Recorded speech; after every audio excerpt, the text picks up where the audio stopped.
berita nggak bagusnya gitu ya. Pola asuh kita tuh kan kebanyakan fixed mindset, gitu, menjadi ke fixed mindset karena deficit mindset. Deficit mindset itu fokus pada kekurangannya. Kekurangannya apa? Jadi orang lebih mengenal kekurangannya. Ya, pola asuhnya seperti itu. Apa ya? Anak ini kekurangannya apa ya? Dan saya sendiri kekurangannya apa ya? Nah, oleh karena itu fokusnya antisipasi aja kekurangan ketelitian saya. Tapi saya fokusnya pada kekuatan saya gitu. Karena kekuatan inilah yang justru membuat kita menjadi optimal sebagai manusia gitu.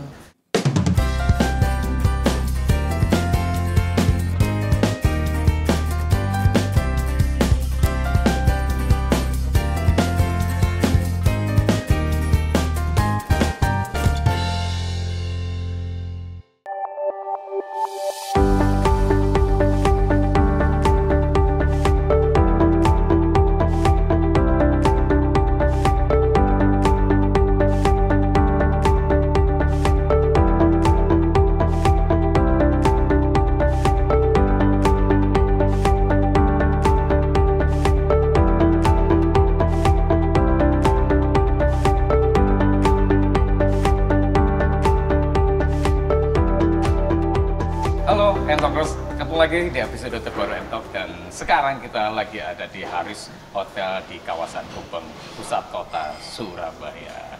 Keren banget hotelnya, jadi kita lagi ada di restonya di lantai 5. Habis sarapan kita mau ngobrol-ngobrol ya Bu Novi ya? Iya. Dan narasumber kita siapa Bu? Narasumber kita kali ini adalah Ibu Nur Laila Effendi. Beliau adalah Ketua Asosiasi Psikologi Positif Indonesia. Psikologi positif, emang ada yang negatif? Atau ada yang biasa-biasa aja? Kita mau ngobrolin ya Bu Novi ya? Iya. Apa sih psikologi positif itu? Apa kabar Bu Laila? Baik, terima kasih ya Mbak Novi, Mas Nurdin, NN ya? Iya, NN juga. 3NN. 3N. Betul, susah banget loh booking Bu Laila ini karena 3 minggu bisa ke luar Surabaya ya Bu ya? Bukan luar Surabaya aja, Mojokerto luar Surabaya. Oh, iya. Soalnya main jobnya traveler. Makanya harusnya menginterview travelingnya ya, bukan profesinya. Ya, lain kali ya. Iya. Oke, Bu Laila, psikologi positif. Apa sih Bu psikologi positif Bu? Kayak tadi saya bilang kan, apakah ada yang negatif? Apa ada yang biasa-biasa saja? Iya. Ya sering miskonsepsi malahan ya. Psikologi positif tuh apa sih positive thinking ya gitu. Iya itu dia makanya. Paling sering kan gitu ya. Iya. Jadi sebetulnya itu miskonsepsi. Jadi kalau ngomong positive thinking itu lebih dekat dengan optimism. Jadi memang itu dibahas tapi sedikit bagian di positive psychology. Oh, itu jadi partnya ya. Tapi bagian kecil lah. Nah, kalau psikologi positif itu apa sih sebetulnya gitu? Sebenarnya itu suatu aliran di dalam psikologi yang didirikan tahun 98 ketika Seligman jadi presiden Asosiasi Psikologi Amerika. Jadi dia mendirikan dengan beberapa koleganya yang diinspirasi oleh anaknya. Justru anaknya yang masih umur 5 tahun gitu. Jadi akhirnya apa sih psikologi positif gitu? Jadi psikologi positif itu kalau kita kenal psikologi itu kan ada 3 tujuan tuh, mengatasi gangguan mental, mengoptimalkan potensi, bagaimana mensejahterakan manusia gitu ya. Nah, tapi di perjalanannya karena setelah Perang Dunia Kedua itu kan fokusnya pada gangguan mental tuh, orang depresi, orang stres. Nah itu akhirnya juga konsentrasinya separuh dari fungsi manusia, yang satu lagi separuhnya jadi dilupakan gitu. Nah itu Maslow tahun 79 ngomong itu gitu. Nah akhirnya psikologi positif waktu si Seligman dia terinspirasi oleh anaknya. Kenapa kita nggak fokus pada human strength gitu? Jadi psikologi positif itu sebetulnya menemukan human strength yang sudah diberikan oleh Tuhan untuk mencapai prestasi dan mengatasi masalah dalam hidupnya. Jadi orang bisa berkembang tapi nyaman gitu. Jadi fokusnya di kekuatan dari diri manusia itu ya? Iya, kekuatan dari manusia. Sisi positifnya ya? Dari sisi strength-nya, bukan weakness-nya gitu ya. Jadi, karena kalau ngomong positif kan nanti ada emosi positif, emosi negatif. Karena emosi negatif juga penting gitu. Nanti kita bahas. Baik. Jadi tadi itu ya, lebih ke bagaimana kita mengoptimalkan strength yang dimiliki untuk kemudian kita bisa sejahtera gitu ya. Jadi human strength itu kan untuk mengatasi masalah dalam kehidupan kita. Jadi kita menjadi manusia yang optimal. Gitu. Jadi gimana kita menjadi manusia yang optimal kalau kita nggak ngenali strength kita? Berarti kan tahap pertama harus mengetahui ya strength point-nya apa aja yang dimiliki manusia itu. Human strength itu akan membentuk virtue soalnya. Jadi kebajikan, karena itu inti manusia kan sebetulnya. Inti manusia di situ. Nah, dia mau di rumah, dia mau di kantor, dia mau di mana saja, sebenarnya menggunakan human strength-nya itu gitu. Gitu. Baik, sebelum masuk lebih dalam lagi, ini kan kita juga ngenalin ke adik-adik yang akan memilih karir atau mungkin milih jurusan pendalaman di psikologi misalnya yang sudah kuliah di fakultas psikologi. Nah, ini aplikasinya itu di mana sih, Bu?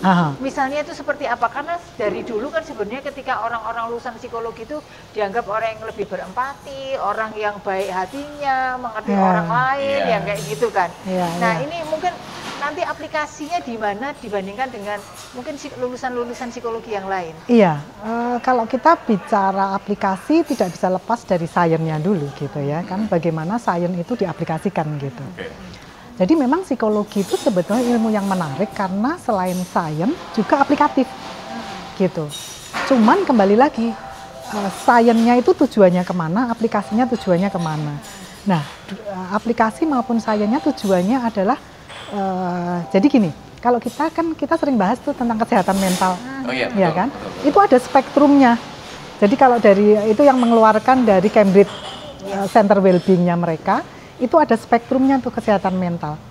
Jadi yang paling kiri kan nggak sehat tuh mentalnya, yang paling kanan itu yang tertinggi kan, itu namanya flourishing. Nah, flourishing itu kesehatan mental tertinggi. Itu tujuan positif psikologi, gitu. Jadi tujuan positif psikologi sebenarnya flourishing. Agak susah mungkin ya, flourishing itu apa, karena bahasa Indonesianya nggak ada. Jadi tujuan positif psikologi itu mempunyai kehidupan yang menyenangkan, kehidupan yang baik, dan kehidupan yang bermakna. Nah, nanti aplikasinya ke sana. Kehidupan yang menyenangkan, yang kehidupan baik dan kehidupan yang bermakna. Iya. Jadi dunia akhirat sih sebetulnya. Jadi kehidupan dunianya dapat, kehidupan akhiratnya juga dapat gitu. Sebetulnya ke situ. Nah, itu dibentuk namanya flourishing. Nah, kalau bisa sampai kesehatan mental tertinggi, itu kan harus mengoptimalkan potensi yang dia punya gitu ya. Nah, aplikasinya tadi Mbak Novi bilang aplikasinya gimana? Jadi semua di positive psychology tujuannya adalah flourishing, kesehatan mental tertinggi. Jadi misalnya kalau ada orang gangguan, misalnya stres atau depresi, nah itu diatasi depresinya, tapi dioptimalkan sehingga dia ngalami flourishing. Jadi nggak berhenti di penyelesaian masalahnya. Jadi ada optimize human-nya itu. Jadi bukan problem solve. Kalau yang biasa itu kan kalau ada depresinya selesai. Nah kalau di positive psychology enggak, itu selesai depresinya, tapi human strength-nya dikembangkan untuk dia optimal. Supaya kalau ada masalah yang lain, dia bisa mengatasi dan dia bisa mencapai prestasi. Sehingga sebagai manusia, dia menjadi manusia yang optimal gitu. Berarti ketika strength-nya itu dioptimalkan, sehingga terkait dengan gangguan-gangguan terkait dengan historical perjalanan hidupnya, otomatis dapat mengatasi. Iya, termasuk mencapai prestasi. Coba kita tes deh. Prestasi itu didukung oleh strength yang mana? Pasti dapat kan? Oh saya mencapai prestasi ini, strength saya ini, oh didukung. Coba dilihat, didukung weakness yang mana kan nggak ada. Termasuk mengatasi masalah. Nah kehidupan kan mengatasi masalah dan mencapai prestasi kan? Nah itu berarti dengan strength. Bukan berarti weakness kita itu kita abaikan, tapi kita antisipasi. Tapi fokus kita adalah di strength kita, gitu. Nah pertanyaannya strength itu apa gitu kan? Strength. Karena membentuk virtue tadi. Nah, kalau di positive psychology yang disebut human strength itu adalah karakter positif. Karakter positif. Kalau kita bicara tentang kompetensi, kan ada hard kompetensi, ada soft kompetensi. Hard kompetensinya kan ada knowledge dan skill, baik soft skill maupun hard skill. Soft kompetensinya ada self concept, trait dan motif kan. Nah, trait itu adalah strength, human strength tadi. Karena dia yang justru mendorong untuk hard kompetensinya. Iya kan? Sehingga hard kompetensinya menjadi naik. Menjadi naik gitu. Kalau kita sudah punya hard kompetensinya misalnya skill-skill tertentu. Tapi kalau soft kompetensinya kita nggak berkembang, berarti kan ini stagnan nih. Salah satu yang nampak adalah kemauan untuk belajar terus ya Bu ya, bisa jadi. Iya, jadi belajar kemauan untuk belajar. Iya, jadinya nanti kan ke growth mindset Iya. ya, ke growth mindset. Nah, cuman kan berita nggak bagusnya gitu ya. Pola asuh kita tuh kan kebanyakan fixed mindset, Iya. gitu, menjadi ke fixed mindset karena deficit mindset. Iya. Deficit mindset itu fokus pada kekurangannya. Betul. Kekurangannya apa? Jadi orang tuh lebih mengenal kekurangannya. Betul. Dan masanya kan orang di Indonesia kan lebih banyak melihat Iya, iya, kekurangannya. iya. Pola asuhnya Orang seperti ini itu. kekurangannya apa ya? Iya. Anak ini kekurangannya apa ya? Iya. Dan saya sendiri kekurangannya apa ya? Iya. Gitu loh. Les itu kan untuk mengatasi kekurangan. Betul. Iya, Nggak ada iya. yang mengenal kekurangannya Nggak dulu. ada kekuatannya misalnya ini Iya, kayak iya, iya. hard skill misalnya matematika terus tambah dileskan matematika yang apa mungkin yang Iya, iya. teknik-teknik yang lebih Iya, tinggi iya. nggak Betul, gitu betul. tapi malah yang Dibalik. dia lemahnya apa misalnya itu yang dileskan gitu kan ya. Tapi kalau memang les itu diperlukan untuk dia mencapai nilai minimalnya sih Minimal, oke-oke oke aja. aja.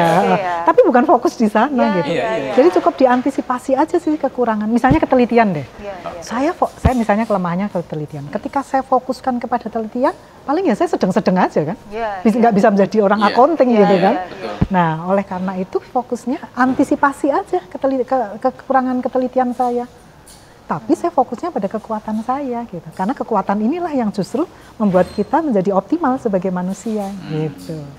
Nah, tadi kembali ke Mbak Novi, aplikasinya gimana gitu Iya, iya. ya. Nah, kalau aplikasi di positive psychology, semua yang terkait intervensi itu harus mencapai flourishing. Oke. Jadi intervensinya tuh banyak, aplikasinya tuh banyak sekali. Ya, Karena ya. memang ilmu yang aplikatif gitu. Betul, betul. Ya di Aplikatif. kehidupan sehari-hari di pola Misalnya, Iya, asuh iya, pun iya. kan juga bisa ya. Misalnya. Iya. Nah, kalau ingin mencapai flourishing, nah flourishing itu apa gitu ya? Tadi kan kehidupan baik, kehidupan menyenangkan itu menjadi flourishing gitu. Nah, flourishing saya ambil aja satu konsep gitu ya, karena ada 4 konsep. Itu terdiri dari apa sih? Oh, positive emotion, engagement, jadi positive relationship, terus accomplishment, sama satu lagi P, positive emotion, E-nya engagement, relationship, M-nya meaning. Jadi bagaimana mengembangkan 5 itu di diri manusia. Positive emotion caranya gimana? Nah, itu banyak tuh caranya. Terus positive relationship gimana? Ada tuh caranya gitu ya. Terus kemudian ada juga misalnya engagement gimana caranya. Nah, di masing-masing itu ada untuk bisa mencapai flourishing. Nah, misalnya positive emotion deh. Karena positive emotion itu menjadi penting gitu. Menjadi pentingnya gini. Bukan berarti emosi negatif nggak penting. Emosi negatif penting. Jadi emosi positif dan negatif itu sama pentingnya. Karena Tuhan menciptakan pasti ada fungsinya Iya. gitu ya. Cuman fungsinya untuk apa? Gitu. Kalau emosi negatif itu fungsinya untuk kita bisa survive segera. Kita gunakan. Misalnya Warning, iya. kita ketemu ular. Iya. Nah, kita menggunakan emosi negatif tuh. Takut, lari gitu kan. Iya. Untuk kita survive. Covid kita perlu takut supaya kita antisipasi gitu. Nah, kalau positive emotion itu fungsinya adalah yang untuk dia pengembangan. Kenapa? Kalau emosi negatif gini, kita menyempitkan atensi kita.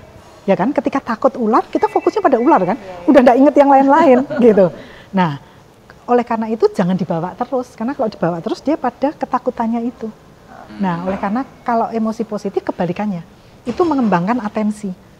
Jadi kalau kita dominan emosi positif, Iya. atensi kita lebar, kita bisa terinspirasi oleh orang lain. Sehingga fungsinya sebenarnya untuk growth and development. Oke. Jadi fungsi emosi positif. Berita jeleknya, kekuatannya emosi negatif itu 3 kali lipat daripada emosi positif. Jadi misalnya lah sakit hati, Iya. atau kita apa gitu ya. Baper. Itu kita bisa lama loh, bisa setahun, 2 tahun, mungkin bisa 5 tahun. Kalau emosi positif misalnya kita liburan di Bali, liburan ke luar negeri, itu paling 2 minggu, 1 bulan udah selesai.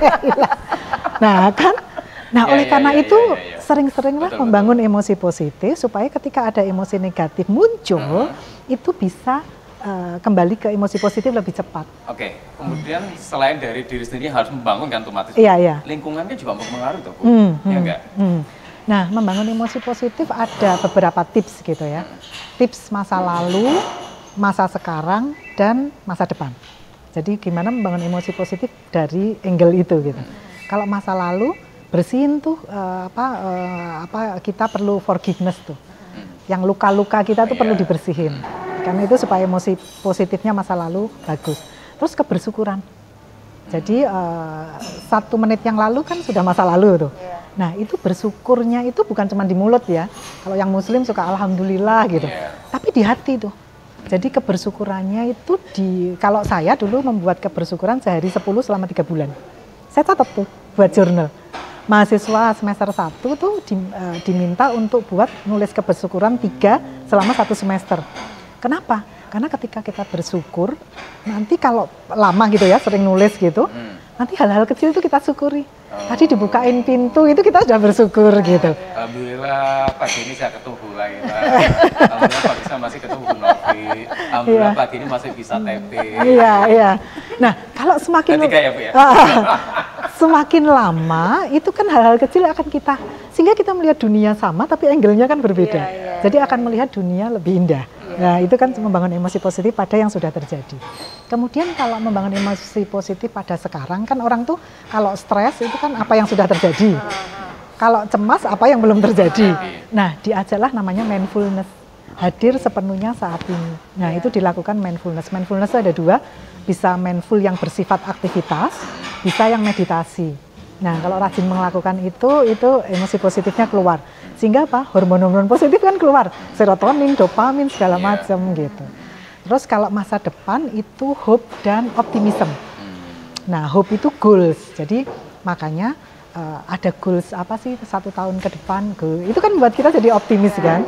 Kalau orang apatis kan hari ini sama esok itu sama saja gitu kan. Nah, itu membangun emosi positif dengan cara itu. Bisa juga yang lain gitu ya. Jadi membuat apa sih? Kita list apa sih yang membuat kita senang gitu. Nah, terus disesuaikan dan style kita dan nilai-nilai kita. Misalnya kalau saya traveling kan, jadinya saya buat schedule traveling tuh. Gitu, karena di situ saya bisa mindful, mindful itu apa? Jadi suka orang tuh bingung mindful itu sebenarnya kayak kalau kita liburan ke Bali, ke pantai, itu hadir loh kita, lihat sunsetnya, merasakan pasirnya, badannya kita ada di situ, hadir sepenuhnya. Nah itu sebenarnya mindful tuh. Gitu. Jadi, kalau dia enggak, dia ada di batu tapi pikirannya ada di mana? Enggak mindful. Itu mindful. Belum lagi digangguin SMS WA sama telepon. Terkait kerjaan. Tambah overthinking ya. Overthinking, ini mau liburan deh. WA kerjaan, telepon kerjaan, terus gimana? Iya. Memang perlu. Jadi sebenarnya mindfulness itu bisa meditasi. Kalau saya itu pagi dan malam. Jadi sekalian saya pakai untuk tidur gitu. Meditasi terus sekalian tidur gitu. Tapi juga bisa mindful living. Jadi nyetir, mindful driving, mindful showering, mindful walking. Nah itu hormon-hormon positif kan yang keluar. Jadi kenapa kita jadi lebih sehat, lebih seger. Jadi nyetir itu menikmatin perjalanan, even though traffic. Iya. Jadi mindful driving itu kita hadir sepenuhnya badan kita dengan lingkungan terkecil kita. Kayak waktu kita liburan tadi loh. Jadi kayak gitu, kita sepenuhnya kita hadir dengan lingkungan terkecil kita gitu. Kalau saya nyetir enggak mikir nanti habis gini mau kemana nanti apa gitu Jadi tiba-tiba kadang gitu. Itu enggak mindful ya. Karena itu mindful gitu ya. Mindful gitu mainnya. Bu, tapi ada loh orang yang yang nggak nganggur istilahnya kan, bekerja beraktivitas itu malah bahagia Bu. Iya, asal dia sebetulnya dia engage kan. Dia engage, dia menikmati. Nah, kenapa kalau kita posisi emosi ya, ada emosi negatif, aktivitas tinggi, itu misalnya dalam tekanan segala macam itu kan aktivitas tinggi. Terus emosi negatif dengan positif aktivitas energinya rendah, misalnya fatigue gitu ya, terus burnout itu posisinya ada di situ. Kemudian ada positive emotion yang tinggi, happy, energi gitu segala macam. Ada emosi positif yang rendah, misalnya kalem dan lain sebagainya. Nah, kepuasan kerja atau kepuasan hidup itu ada di emosi positif yang rendah aktivitasnya. Kalau engagement yang tinggi. Yang tinggi, kenapa jadi produktif gitu. Padahal ketika yang engage itu, ketika aktivitas tinggi dan sebagainya, otomatis kan beraktivitas itu juga ada pressure kan Bu? Bedanya kalau yang di sana, yang emosi negatif, jadi kalau kita buat kuadran gitu ya, kalau emosi negatif itu di tekanan sehingga mengapa workaholic. Workaholic posisinya emosi negatif tapi aktivitasnya tinggi. Jadi pressure itu dinikmatin ya Bu ya? Bukan, jadi pressure itu menjadi tekanan-tekanan sehingga sebenarnya dia bekerja itu karena tekanan-tekanan itu gitu. Nah, kalau yang engagement, karena dia menggunakan strength dia sebetulnya. Iya kan? Kalau engagement itu menggunakan strength dia. Karena di dalamnya itu ada flow kan. Menikmati ketika dia bekerja. Nah, flow itu bisa terjadi kalau ada tantangan, dan dia ada skill yang tinggi. Oke. Itu Dan baru dia bisa flow. solving permasalahan dengan cepat loh. Ya, otomatis, biasanya kan, otomatis. skillnya. Tapi bisa tidak terjadi flow low. Jadi misalnya gini, tantangannya sedang, dia skillnya tinggi, itu cuman dia bisa sudah. mengontrol pekerjaannya gitu. Nah, flow itu tantangannya tinggi, skillnya tinggi, itu baru bisa flow. Menikmati dia tidak terasa gitu, itu flow itu ada di situ. Nah, engagement ada di situ juga. Salah satunya engagement itu kan ada flow-nya di dalamnya. Tadi kalau atas engagement yang bawah tadi apa? Yang Kepuasan. Kepuasan. Oh, Karena oke, kepuasan oke. kerja itu kan kepuasan itu kan subjektif. Iya. Kita puas, atasan kita nggak puas. Organisasinya nggak puas. Kalau engagement sama-sama puas kan, karena produktivitasnya tinggi, outputnya juga bagus. Gitu. Makanya ada survei engagement. Iya. Nah, ini tadi kan manfaatnya berarti ya udahlah, mau kita profesi apapun sebenarnya nggak harus orang psikologi, sebenarnya bisa menerapkan ini tadi kan ya. Justru gitu kita kan. banyak melakukan sosialisasi juga di non psikologi. Karena ini aplikatif sekali gitu. Jadi target positif psikologi sebetulnya sebelum pandemik ya, itu ditargetkan tahun 2035 di dunia itu yang mengalami flourishing itu 51%. Waktu belum ada pandemi kan, waktu targetnya. Jadi supaya orang di dunia itu mempunyai kehidupan yang baik, kehidupan menyenangkan, dan kehidupan yang bermakna. Gitu. Yang kehidupan bermakna itu bukan untuk diri sendiri saja, tapi juga untuk yang lebih besar lagi. Gitu. Jadi itu sebetulnya. Jadi ini berarti, ini kalau tadi di Indonesia ini ada asosiasinya sampai tingkat dunia pun sebenarnya ada ya? Iya. Kenapa positif psikologi berkembang pesat? Iya. Karena semua orang pengen bahagia kan, Iya. pengen sejahtera, tadi flourishing tadi. Itu yang pertama. Kemudian yang kedua adalah ada asosiasinya secara internasional. Iya. Jadi tiap 2 tahun sekali kita akan ada pertemuan namanya World Congress Positive Psychology. Itu ada asosiasinya IPPA. Kemudian di region itu juga ada asosiasi. Jadi misalnya di Eropa. Nah, di Asia nih kebetulan kita lagi mau bangun. Karena Asia ini yang agak ketinggalan. Terus di negara-negara itu punya asosiasi juga.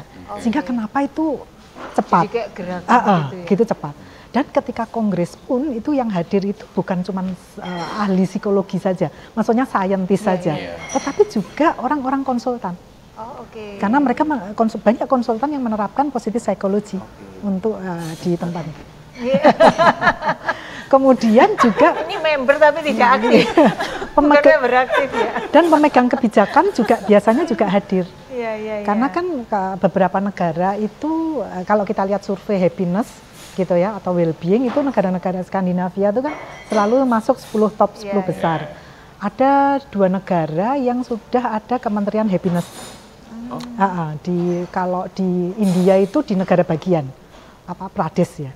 Kalau di UAE itu mereka ada Kementerian Happiness. Emirates ya. Di Emirates itu di Abu Dhabi kebetulan saya pernah masuk sana, dapat akses. Jadi mereka ada unit happiness di setiap kementerian gitu. Dan kebetulan yang saya masuk itu Kementerian Yudisial. Jadi di situ ada unit happiness yang mikirin happiness-nya karyawan dan happiness-nya masyarakat yang terhubung dengan mereka. Makanya ada happiness center mereka. Jadi ada kayak apa ya, di departemen itu selalu ada bagian ini gitu ya, yang memikirkan happiness karyawannya sama happiness masyarakat yang berhubungan dengan mereka. Mereka ada happiness center gitu. Di departemen yudisial itu ada happiness center apa gitu ya. Jadi diharapkan masyarakatnya di negara bagian tersebut atau di tersebut tidak kemurungsung ya Bu? Iya, happy gitu ya. Jadi berhubungan dengan misalnya birokratnya di sana, apa juga mereka tidak mendapatkan kesulitan, dipermudah. Iya. Karena kan kalau kita bicara tentang happiness, well-being itu kan ada individu, ya kan? Individu terus interpersonal mungkin dalam keluarga dan lain sebagainya. Terus kemudian community. Nah, terus society negara berarti. Society, terus planet. Bumi secara keseluruhan. Nah, positive psychology sekarang ini masuk gelombang keempat. Jadi riak-riak gelombang keempat. Gelombang pertama itu masih individu. Gelombang kedua itu gitu ya. Gelombang ketiga itu sudah masuk society. Gelombang kelima itu udah ke planet. Jadi kita harus harmoni dengan planet gitu. Jadi yang merasakan well-being itu bukan manusia aja, hewan juga perlu tuh well-being, masuk tumbuhan gitu. Nah itu sekarang kita sudah masuk riak-riak keempat. Yang kemarin saya ikut conference di Iceland itu, sudah mulai riak-riak ke sana, walaupun belum. Kalau di Indonesia gimana? Indonesia masih masuk gelombang kedua. Masih inter ya. Masih inter gitu. Iya, iya, iya. Bu, kalau misalnya itu diterapkan dan benar-benar jadi nggak ada orang sedih dong berarti? Sedih itu boleh, sedih itu boleh karena. Tapi nggak berlarut ya, Bu? Karena gini, sedih ya, kalau kita sedih, di belakang sedih itu sebetulnya ada care dan love. Nah itu yang dibongkar tuh, care dan love-nya gitu. Jadi bukan kita mereject apapun yang menstimulus emosi negatif, itu nanti jadi toxic positivity gitu. Tapi kita menerima, terus kemudian kita balik tuh, di belakang sedih itu apa sih? Ada care dan love. Sedih anak kita seperti apa? Itu karena ada care dan love kan? Nah tinggal caranya aja yang berbeda. Care love-nya kita yang kita kembangkan. Bukan kesedihannya kita yang kita. Bukan ikut sedih ya. Sedih di situ. Kalau kita sendiri lagi sedih, Bu. Itu gimana caranya membalikkannya? Dia menerima kesedihan. Terus jadi misalnya apa yang harus dimunculkan ketika? Iya, kalau kita sedih, apa sih penyebab kesedihannya gitu ya? Jadi atau misalnya kita ngalami tekanan lah ya. Kita saya mungkin pakai punya Goldberg ya. Itu dia 3 step tapi simple tapi bagus gitu. Yang pertama adalah abaikan. Bisa nggak kita dengan mengabaikan itu tekanan itu hilang? Kalau nggak bisa, ubahlah situasinya. Bisa nggak kita ngubah situasinya?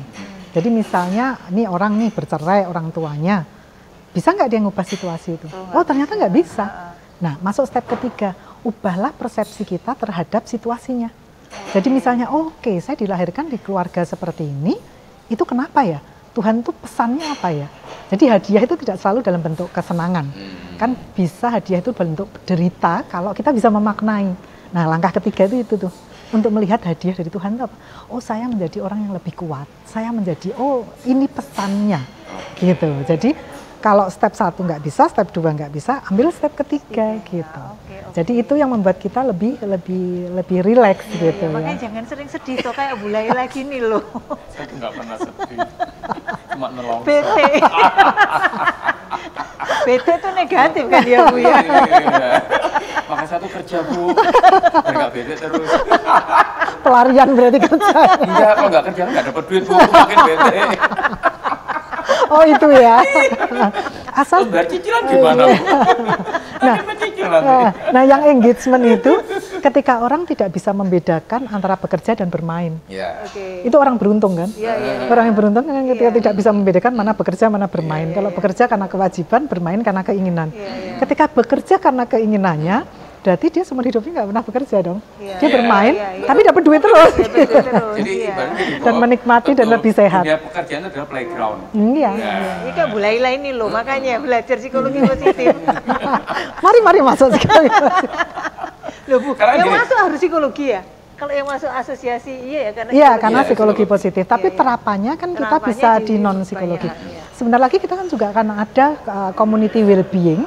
Itu kita harapkan yang non psikologi hadir tuh, gitu. Karena mereka supaya bisa mengaplikasikan untuk hidupnya gitu. Oke, nah ini kalau di kampus Bu, di fakultas gitu. Iya. Ini sudah menjadi sebuah jurusan yang banyak diminati atau gimana? Atau kalau mau ngambil mata kuliah ya? Mata kuliah atau kalau misalnya mau skripsi supaya kita mulai mengenal lebih dalam tentang psikologi positif gitu, kira-kira ada tipsnya nggak ini? Tipsnya. Sebelum masuk tips mungkin berapa universitas sih yang sudah juga mengajarkan mata kuliah positif psikologi gitu ya? Nah dulu di awal-awal masih sedikit, kalau sekarang kemarin pertemuan dosen-dosen se-Indonesia itu yang hadir itu dari 54 universitas. Jadi sudah ada 54 universitas yang interest untuk mengajarkan positif psikologi. Masuk ke kurikulum ya? Masuk. Nah ada memang yang sudah menjadi mata kuliah tertentu. Jadi mata kuliahnya namanya memang positif psikologi. Ada yang masuk di mata kuliah disisipin di sana. Jadi ada yang menjadi mata kuliah tertentu sudah cukup banyak, gitu ya. Tadi kan sudah 54 universitas yang sudah tertarik untuk menerapkan itu. Itu tidak selalu fakultas psikologi atau fakultas psikologi. 54 fakultas psikologi. Itu yang kebetulan pertemuan itu fakultas psikologi. Jadi kenapa juga psikologi itu cepat di Indonesia? Karena kita di dunia akademik dan non akademik. Non akademik itu kita masuk ke perusahaan-perusahaan, ke sekolah-sekolah. Jadi namanya positive education. Kalau di perusahaan namanya positive organization. Kita pernah melakukan sebelum pandemik itu positive organization award, itu kerjasama dengan majalah Bisniswa. Jadi kita melakukan survei, kemudian manajemen presentasi, nah kemudian mana yang mereka sudah menerapkan positive organization. Gitu. Jadi waktu itu pemenangnya untuk di atas revenue di atas 5 triliun itu BCA, di bawah 5 triliun itu waktu itu Nutrifood yang mereka menerapkan positive organization. Gitu. Jadi kita survei tuh sampling ya, bagian dan level. Terus kemudian manajemennya presentasi. Ya, programnya mereka apa saja gitu. Jadi itu bisa diterapkan. Itu di sekolah juga positive education. Ini sekarang kita jadi di positive psychology yang di Indonesia asosiasinya itu fokusnya lagi 2 itu. Karena kita baru kan. Kita fokus di organisasi sama di edukasi. Kalau aplikasinya di lapangan. Di dunia akademiknya kita dosen dan mahasiswa.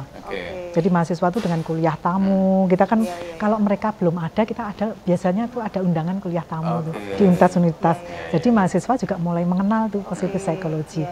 Nutrifood itu termasuk yang mengundang saya untuk mengenalkan positive psychology untuk mahasiswa di Indonesia. Satu hari dibuka yang daftar 1.000 lebih. Oh ya? Iya. Waktu itu. Jadi supaya mereka jadi ngerti. Iya, gitu ya. Iya. Jadi kita dosennya juga, mahasiswanya juga. Kalau keluarnya kita fokusnya organisasi dan edukasi. Karena itu 2 itu berkaitan besar gitu ya. Gitu. Bu, kalau terkait dengan anak sekarang yang generasi strawberry itu Bu, kan aduh kena mental, aduh. Itu gimana Bu terkait dengan psikologi positif itu? Iya, kalau psikologi positif kan dia akan fokus di strength-nya. Jadi strength mereka itu apa sih sebetulnya? Gitu. Jadi kayak misalnya generasi milenial katakanlah ya. Atau Z gitu. Mereka tuh salah satu kekuatannya tuh senang mengeksplorasi diri. Ya kan? Artinya dia kasih gaji gede tapi misalnya dia tidak bisa mengeksplorasi diri itu biasanya nggak terlalu tertarik. Yang kedua, mereka concern pada karier mereka. Jadi ketika dia masuk, dia akan mikir, ini atasanku di sini bekerja berapa lama ya? Gajinya berapa ya? Kalau aku di sini bisa beli rumah kapan ya? Itu mereka sudah mikir ketika mereka awal-awal kerja. Beda dengan generasi X, baby boomer kan. Jadi karier itu menjadi concern mereka. Jadi karier berarti akan ada orientasi ke uang kan, uang. Nah kemudian yang ketiga mereka tuh kekuatannya sebagai kolaborasi. Kan kita sering melihatnya, mereka tidak mandiri. Itu weakness-nya. Tapi sebetulnya strength-nya, mereka kalau kolaborasi itu keren banget. Beda dengan generasi X ke atas. Mereka malah individual gitu. Padahal sekarang kan kolaborasi kan. Untuk mau maju itu kolaborasi. Nah untuk bisa kolaborasi, mau nggak yang satu weakness, satu strength? Nggak mau pasti. Kalau kolaborasi pasti strength sama strength. Nah, oleh karena itu strength-nya mereka tuh yang diambil. Strength-nya apa sih generasi ini? Nah, itu yang kita kenalkan kepada mereka. Strength-nya itu karena kita kenalkan mereka, salah satunya itu kolaborasi. Kemudian mereka tuh gini, mereka fokus pada hasil, tapi mereka melewati proses gitu. Tapi mereka fokus pada hasil gitu. Gitu. Jadi bukan fokus hasil tok atau fokus proses saja. Mereka fokus pada hasil, tapi proses juga mereka. Nah, proses ini beda sama zaman kita kan. Wah, kita tuh harus effortnya harus seperti ini. Nah, mereka hidup lahir dengan fasilitas-fasilitas. Iya kan? Tadi kita sempat ngobrol tadi. Menghitung statistik dulu kita manual gitu kan. Nah, kalau sekarang sudah kertas biasa digaris. Lah, ya kan? Nah, kita nggak bisa nuntut yang sama, tapi bagaimana mereka menggunakan teknologi informasi untuk mereka itu berkembang pesat, gitu. Jadi memang berbeda effortnya karena medianya beda gitu. Ya, itu yang kita harus memahami di sisi mereka sehingga mereka seperti apa ya gitu. Kadang-kadang tuh kita takut ya. Saya senang kerja sama mereka karena mereka tuh cepat sekali. Cuman kadang-kadang tuh membuat kita deg-degan. Ini kurang 1 hari, ini belum gitu ya. Mereka dengan rileks saja gitu. Tapi besok itu kadang-kadang udah selesai semua gitu. Jadi mereka tuh bekerja karena mereka udah ngerti tuh teknologinya. Saya pakai ini gitu. Mereka generasi aplikasi. Iya. Jadi justru itu yang kita gunakan karena itu strength mereka. Yang generasi di atasnya itu bukan strength-nya gitu. Jadi kolaborasi sebenarnya antar juga generasi yang atas dengan mereka. Iya. Sebagai apa istilahnya wisdom-wisdomnya dari generasi atas untuk memberikan arahan dan sebagainya. Mereka generasi yang teknologinya itu yang Iya. Dan mereka kan lebih ke informal ya. Jadi bukan formal gitu. Jadi kita pahami aja gitu. Tapi mereka juga harus mengenal juga generasi sebelumnya tuh modelnya seperti supaya nggak konflik kan. Gitu supaya nggak konflik gitu. Jadi strength-nya itu kita cari justru dan kita kenalkan ke mereka nih loh kamu punya kekuatan ini. Dan satu hal mereka itu kalau atasannya di perusahaan itu kayak mirip sebagai orang tuanya. Mereka senang dapat feedback. Gitu. Jadi mereka kalau dapat feedback itu suka gitu. Kecenderungan gitu, dan mereka concern pada kesehatan kan. Kalau orang zaman dulu habis makan siang minum kopi, Coca-Cola gitu kan, mereka lihat kemana-mana air mineral. Kalau beli makanan dia lihat kalorinya berapa nih gitu. Jadi berbeda sekali. Skincare, wah mereka tahu tuh isinya apa gitu. Jadi hal-hal seperti ini justru kita gunakan tuh gitu untuk mereka akan, karena resource itu kan mereka gampang. Ya kan, cari-cari. Nah, itu yang kita gunakan sama mereka ahli tuh cari mana-mana gitu. Nah, strength itu yang kita gunakan. Jangan fokus pada weakness-nya, karena setiap generasi punya weakness kok, gitu. Gitu. Nah, effort-nya itu sesuaikan dengan konteksnya dan sesuaikan dengan strength mereka, gitu. Oke, Bu, ini berarti ke depan ini prospeknya psikologi positif ini berarti makin banyak ya, karena juga profesinya. Itu secara profesinya itu berarti lebih ke aplikatif tadi ya? Iya. Jadi kalau kita bilang pandemik ini juga membuat psikologi positif juga akhirnya lebih dikenal lagi, karena semua kembali ke well-being gitu kan, well-being dan lain. Well-being bukan secara individu tetapi society juga gitu kan, planet juga. Siapa sih orang yang nggak pengen bahagia? Ya kan. Cuman kadang-kadang kita nggak ngerti untuk bahagia itu apa gitu. Nah, sering kalau kita ngomong bahagia itu sederhana kan, sering ya. Ini sederhana itu apa juga bingung. Karena sebetulnya bahagia itu tidak sederhana. Yang sederhana itu kesenangan. Beda. Nah, itu harus dibangun juga gitu ya. Jadi, tapi artinya semua orang pengen toh bahagia. Semua orang pengen sejahtera, well-being gitu. Jadi sebetulnya peluangnya besar sekali. Gitu kan peluangnya. Karena orang pengen pengen emosi positif yang dominan gitu kan. Jadi orang pengen melakukan itu, sehingga peluang asosiasi psikologi positif atau penerapan psikologi positif pasti diminati gitu. Pasti diminati gitu. Oke, ini bukan berarti artinya kita melemahkan ini ya Bu ya. Misalnya kan gini, saya hanya khawatir gitu ya kalau teman-teman muda ini kemudian memaknai bahwa bahagia itu pokoknya nggak mau susah, bahagia itu kurang effort gitu kan ya, bahagia itu jangan dibikin nggak mau deh aku sampai mati-matian mengerjakan seperti ini gitu kan. Saya menyeimbangkan itunya itu gimana Bu? Nah, kalau kita bicara bahagia, saya mungkin ambil yang punya Lomborski ya, itu paling enak soalnya untuk diterangkan gitu. Bahagia itu sebetulnya kalau kita dibuat bukan nilai eksak ya ini ya. Jadi disposisi genetik. Jadi kalau kita ngomong set point ya, disposisi genetik itu 50%. Terus kemudian set point kita itu 40%. Lingkungan 10. Itu 10%. Nah, lingkungan itu siapa? Oh, saya tidak bahagia karena pasangan kita. Saya tidak bahagia karena teman-teman kita. Itu 10%. Nah, kalau kita fokus di situ, berarti yang 10% mengkudeta yang 40% dan 50% tadi. Gitu. 50% itu ada hubungannya dengan strength juga loh. Gitu. Human strength-nya kita gitu. Kan dari internal kita. Internal kita. Nah, kalau set point yang diri kita itu apa yang kita pikirkan, apa yang kita rasakan, apa yang kita lakukan itu yang 40%. Gitu. Jadi kebahagiaan itu tanggung jawabnya diri kita sendiri. Caranya gimana? Makanya nggak mudah kan? Nah, kesenangan itu bisa masuk yang 10%. Jadi memang perlu. Jadi misalnya kita, saya ketemu teman-teman saya, hangout bareng, itu bisa masuk 10%, bisa masuk 40%. Tergantung. Jadi kalau 10%, wah seneng ya kita, nanti kapan-kapan kita lagi. Cuman habis di situ, itu masuk yang 10%. Ada momen aja ya. Tapi bisa masuk yang 40% kalau kita bawa ke internal kita. Tadi waktu ketemu tadi ada sesuatu yang inspirasi yang bisa aku gunakan. Apa ya tadi itu ada sesuatu, itu masuk yang 40%. Jadi ketika pulang, ada insight, ada kebahagiaan. Walaupun stimulusnya sama. Jadi berbeda. Kalau tadi cuma di luar, kalau ini dibawa ke do feel-nya dia sama think-nya dia gitu. Itu masuk 40%. Nah, ini yang harus dikembangkan yang ada di sini. Nah, kalau human strength sering kita kembangkan itu terkait dengan flourishing tadi, nanti happiness segala macam gitu. Jangan ketika habis reuni senang ketemu teman-teman, tapi sudah rasa-rasa normal. Gibah-gibahan. Gibah-gibahan. Iya.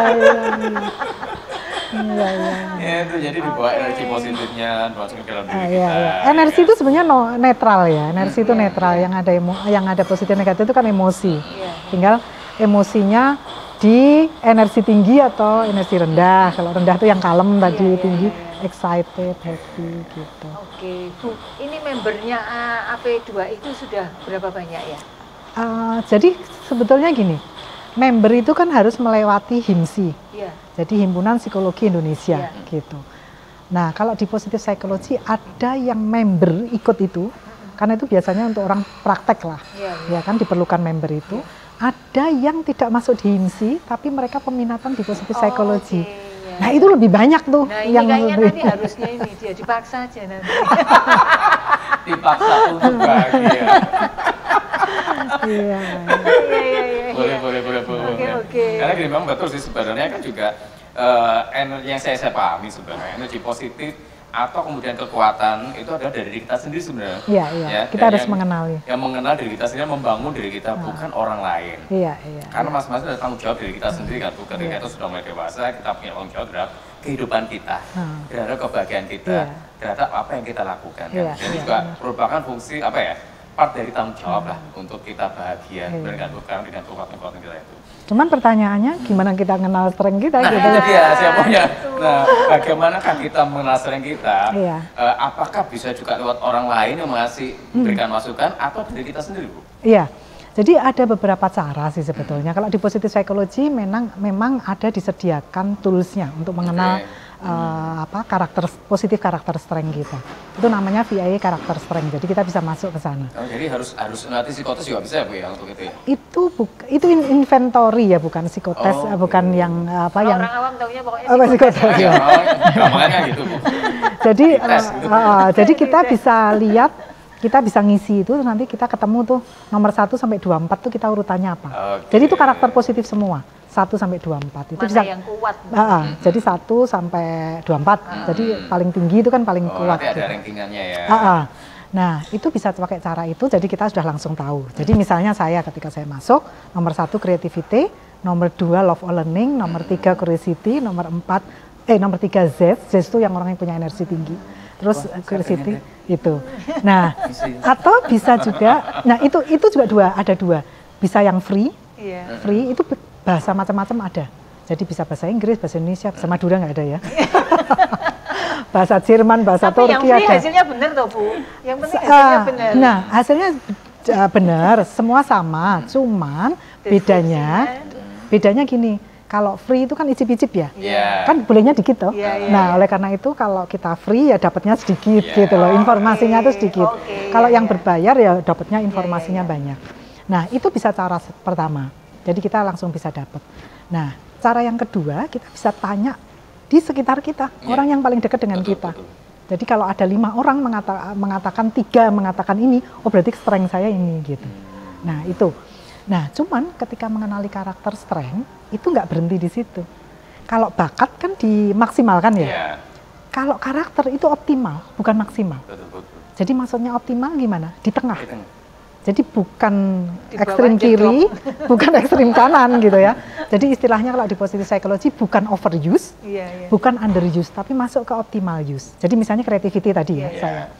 Kalau creativity, kalau optimal use, itu berarti saya bisa memberikan ide-ide.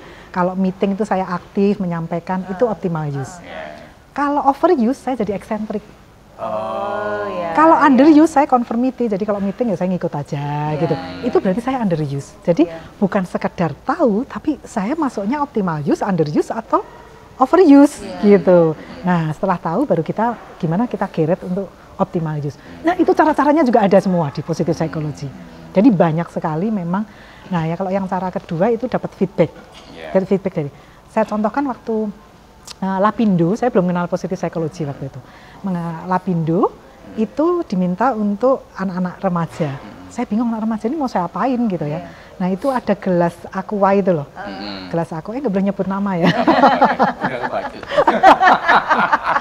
Nah, itu saya isi karakter-karakter positif. Jadi ini karakter positif baik hati, disiplin, apa-apa.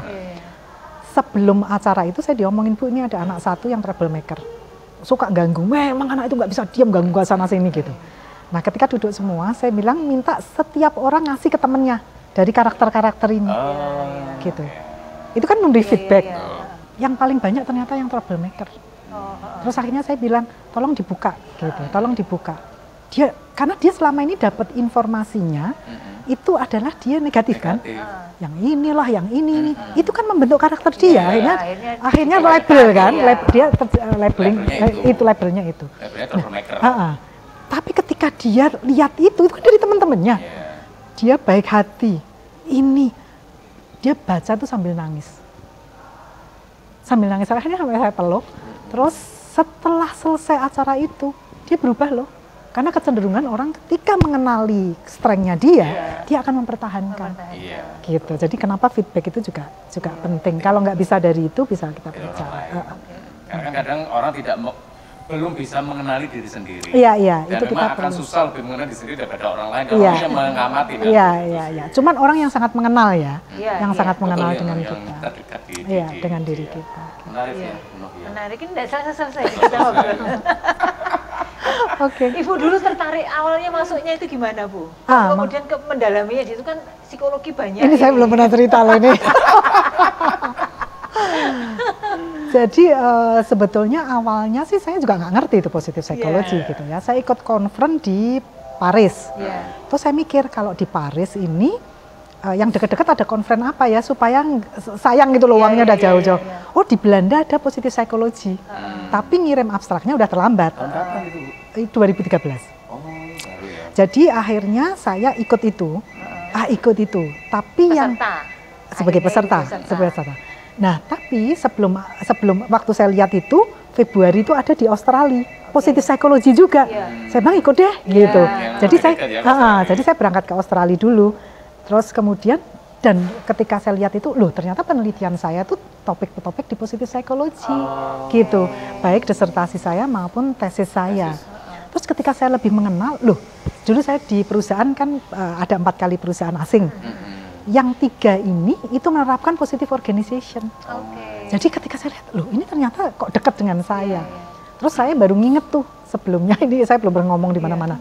Saya itu mimpi itu saya lihat bulan ada orang tersenyum seperti simbolnya happiness itu loh. Jadi itu saya mimpi itu ini apa sih saya liatin gitu. Ini apa sih pesan Tuhan ini? Bulannya senyum gitu. Bulan tuh bentuknya simbol happiness. Cuman saya kan nggak ngerti. Nah terus ada conference itu. Nah ketika conference itu kan Juli tuh conference yang di Eropa.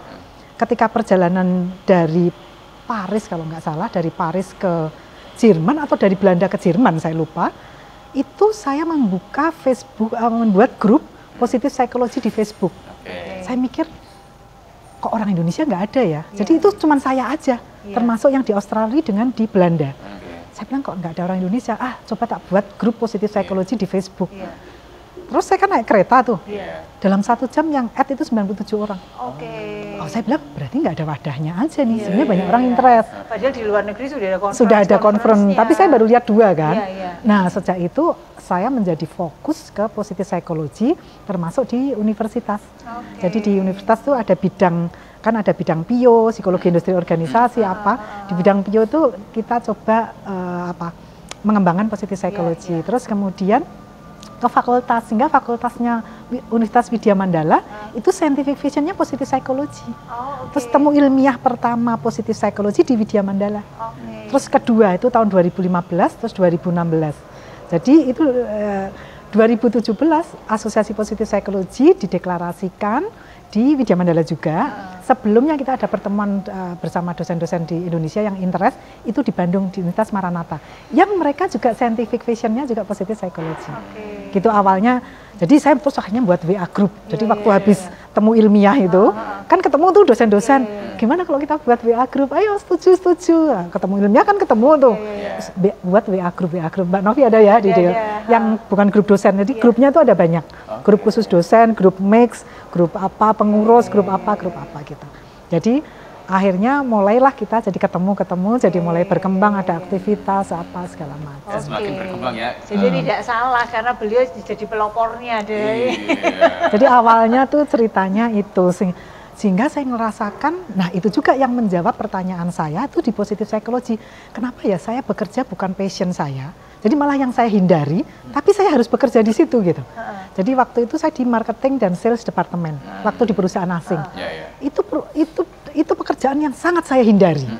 Tapi waktu itu kok saya berprestasi ya, jadi ya, nggak nyombong gitu ya. Tapi waktu itu kenapa saya cepat ya, dalam 2,5 tahun saya jadi manajer waktu itu. Itu bukan passion saya kan, itu kenapa ya, saya nggak tahu jawabannya.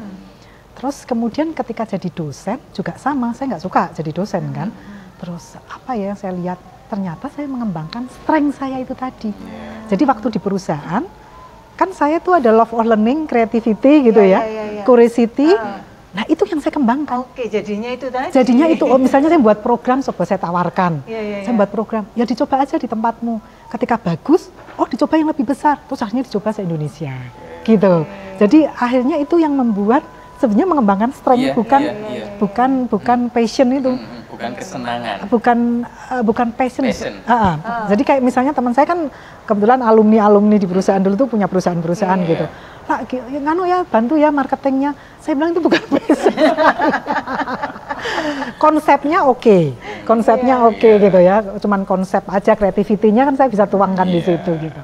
Ya tapi itu bukan passion, bukan passion saya. Gitu. Kan, kita pernah bahas di Prof ya, antara passion dan non passion gitu. Bahwa sebenarnya orang yang tidak punya passion akan tetap bisa survive asal mau. Bukan hanya survive loh, bisa berprestasi. Survive dan berprestasi karena apa? Bisa mengembangkan itu terkait kekuatan-kekuatan dia, mau belajar, terus kemudian dikembangkan terus kemampuannya itu, kompetensinya ditingkatkan terus, sehingga menjadi suatu kekuatan untuk yang tidak passionnya itu. Jadi dosen. Kenapa jadi mengembangkan positif psikologi itu gara-gara jadi dosen kan? Dosen kan saya nggak seneng. Terus kemudian yang nggak seneng itu sebenarnya apa? Rutinitasnya. Jadi misalnya administrasi itu kan saya memang tidak gitu ya. Terus kemudian apa ya yang saya bisa lakukan? Oh riset. Risetnya topik-topik positif psikologi, seneng kan? Jadi sebetulnya positif psikologi dari yang tadinya mengembangkan strength tadi, ketemulah positif psikologi itu gitu. Oh, kayaknya yang cocok dengan saya tuh ini gitu, saya ngembangkan ini gitu. Jadi sebetulnya bisa dicoba tes itu tadi supaya tahu strength-nya. Iya, karakternya. Saya itu bukan orang yang bekerja dengan passion, Bu. Dari dulu itu beda dengan teman saya yang satu ini. Passion. Ternyata itu bisa gini.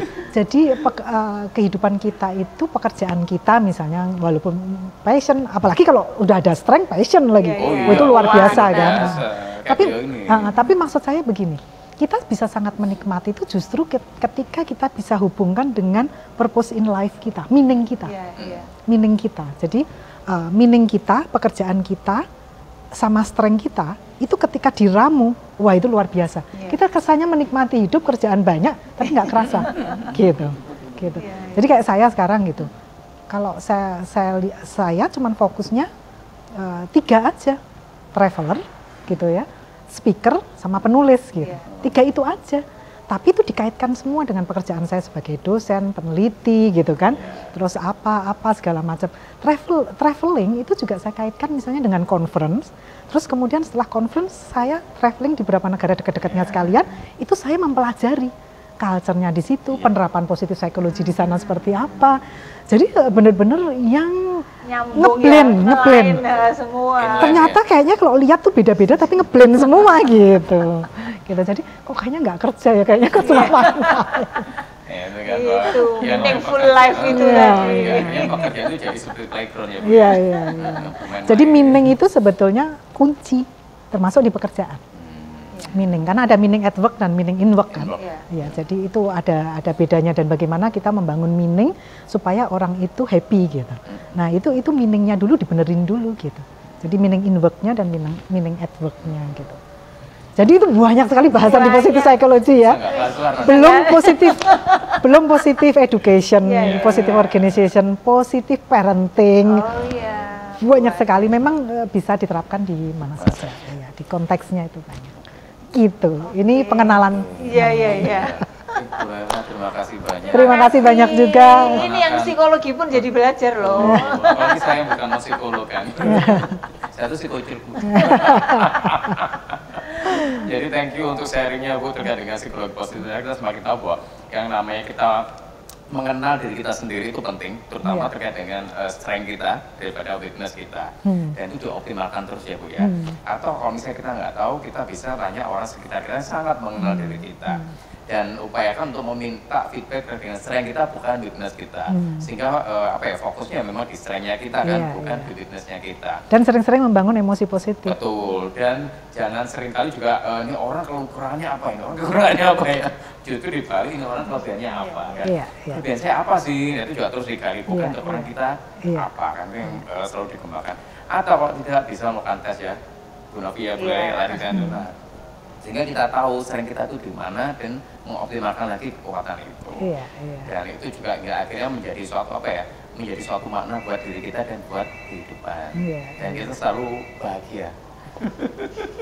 Bahagia tanggung jawab kita ya. Iya, bahagia tanggung jawab loh, bukan flowing aja. Jadi bahagia itu tanggung jawab kita sendiri, bukan tanggung jawab orang lain. Sebenarnya mengembangkan strength dan mengoptimalkan itu bentuk tanggung jawab kita pada Tuhan, karena itu sebetulnya kan sudah diberikan pada Tuhan. Itu sudah diberikan, kita enggak. Dan belum mengenalkan. Tugas kita kan sebenarnya cuma menemukan dan mengembangkan. Itu tugas kita pada supaya kita jadi manusia yang optimal. Oke, thank you. Terima kasih banyak, terima kasih. Senang. Akhirnya kita bisa menggali apa sih nanti kekuatan kita. Thank you juga untuk Haris Hotel di Gubeng di pusat kota Surabaya. Jadi kalau mau stay di sini enak sekali karena memang di pusat hotel benar ya dekat sama pusat bisnis, pusat bisnis, Kalimas Surabaya. Kalau mau berenang. Pasar Keputan. Atau di pusat perbelanjaan tadi juga banyak. Iya, banyak tempat kuliner juga di sekitar sini. Banyak untuk tempat kesenangan ya. Banyak kafe-kafe di sekitar sini. Banyak tempat kesenangan. Nah, atau mau nongkrong di sini juga bisa. Di bawah juga ada, kalau nggak salah ada apa ya? Di popnya itu juga ada ya. Ada. Itu ada kan di lantai 17 ada ya? Oh iya, di lantai 17 ada 17 Lounge ya. Iya. Nah, itu bisa. Kalau malam bagus tuh view-nya kota. View-nya kota. Iya. Parkir Surabaya.